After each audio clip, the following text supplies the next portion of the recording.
Ciao ragazzi, benvenuti a Roma. Welcome to Rome. It's day 7 of my 28-day adventure in Rome. I'm ending the first week. It's been quite an experience so far. There's so much to do in Rome. And I really don't know where to get started. And I'm already 7 days in. And today, I honestly I had no idea what I would be up to.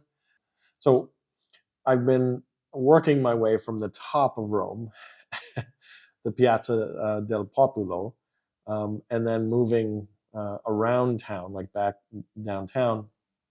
And I had a few hours today, so I decided to check out the Palazzo Barberini, which is actually the National Gallery or Museum and art gallery. And one of the biggest reasons why I wanted to check that out was there were more Caravaggios. And I don't know, I really like his work. He's a Renaissance painter and he plays with light. In fact, he uses a lot of darkness in his paintings to reinforce the lighted spots. So it looks like everything's really shadowy and uh, and dark. What that does is it emphasizes the focus on the subjects really.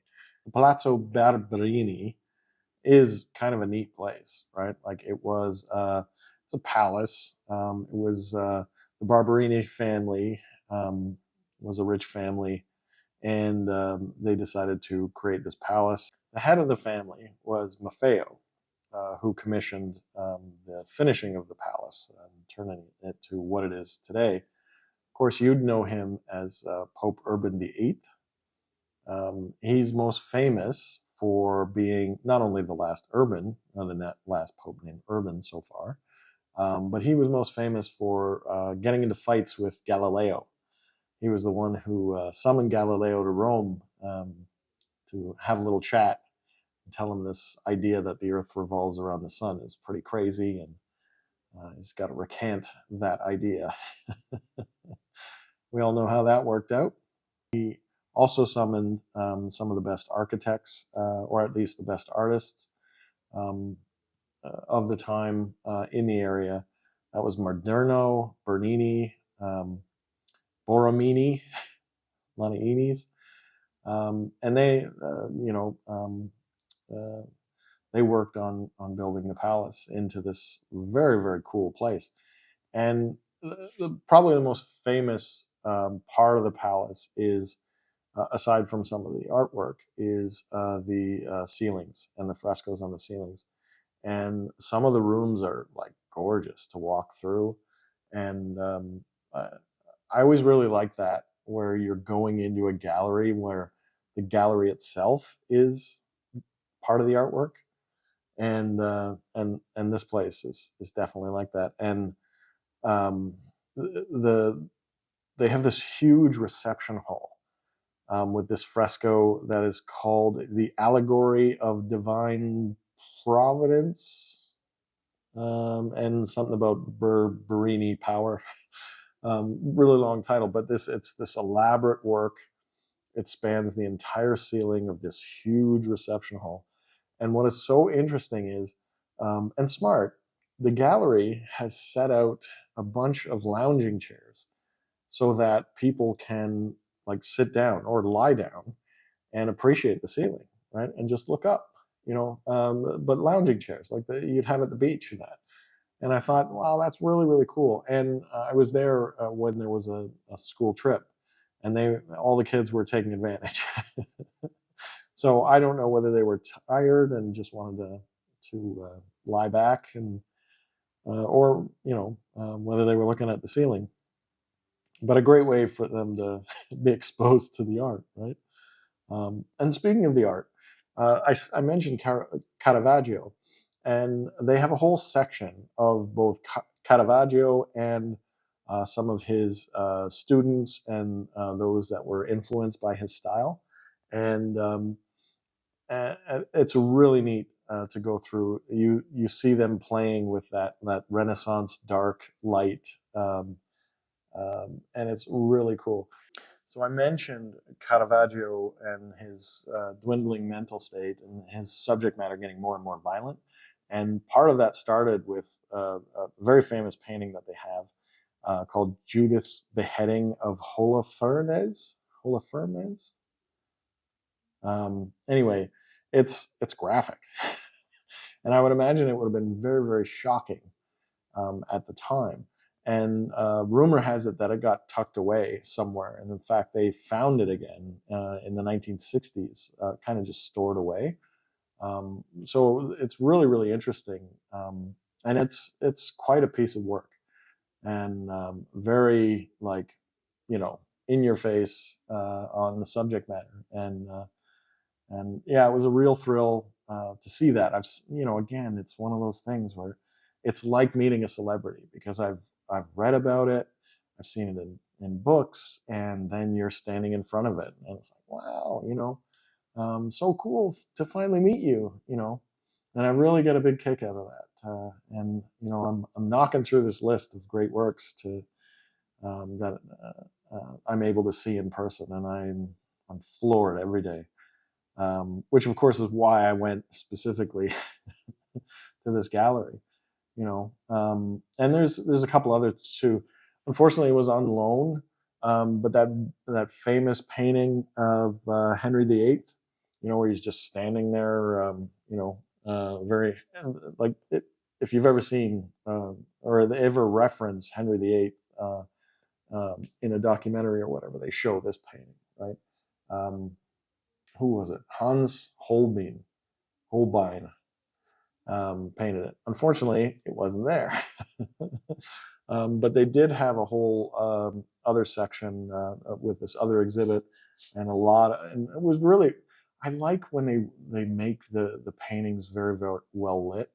And they had even a couple of sections that were just like pure dark, and then just like a spotlight on the paintings, and it was really cool. One of them was Raphael and his portrait of La Fornarina, and it's a really cool, like very.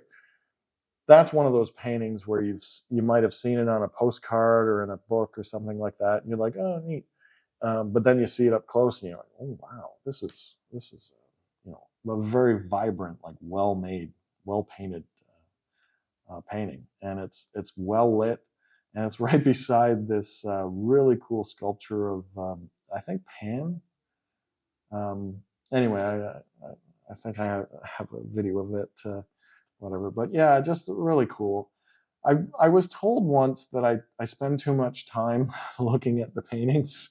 I should like keep it moving or whatever. But sometimes you just you want to absorb it, like in the right light, and just and I do feel like and I almost visualize this when I'm sitting there staring at these paintings, like the same thing that happens with like photography, right? The longer the longer period of time you expose the light to your camera, the more detail gets recorded. And I kind of feel that same way. You just kind of stare at it, and I mean, yeah, you've seen it, but then it just all kind of sinks in, and it becomes like such a more solid memory, you know. Or I'm nuts, and that's not really a thing. But I do feel that way, and if nothing else, uh, it's time to myself to appreciate it, right? So um, yeah, I don't regret it at all.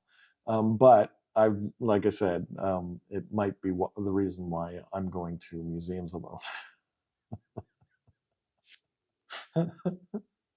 But anyway, oh, right, pastry of the day, right? I went to the local pasticceria, pastry shop, and I got a few things. I didn't get flustered. I took my time. There wasn't a crowd, So I was able to choose something rather than just point at whatever was convenient. First is this apricot apple. It's kind of like I think you'd call it like a strudel if this was German or in northern Europe. But it smells fantastic. But it's very light pastry, and there's a bit of a sugar or a clear sugary kind of coating on top. Slices of apple. I think my father would really like this. He likes the like apple strudels and stuff. But this thing looked cool. So it's also pastry, and it's light pastry with chocolate and raisins. It's kind of like a pain de chocolat, but I think it's a little thicker. So an Italian twist on the pain de chocolat. Pain de raisin. I'm sorry, not chocolat. So this will be good. That's pastry of the day. Maybe I should try it. Are you interested?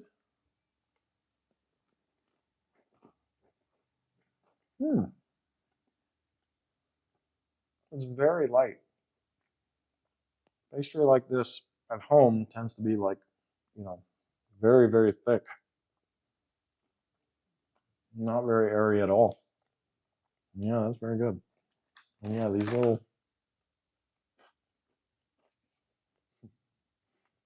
they're like burnt raisins. Kind of neat. Well, anyway, I'm obviously doing well. Got my pastries. Um, did my museum visiting. So I hope you're doing well. I hope you're planning your adventures out to galleries and pastry acquisition.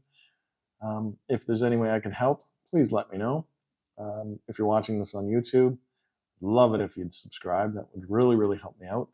But as always, I love your likes and your comments and all the attention, and I really appreciate you watching these videos. I really do. Thank you so much. There'll be another video tomorrow, so we'll talk then. Ciao, ragazzi. Good night.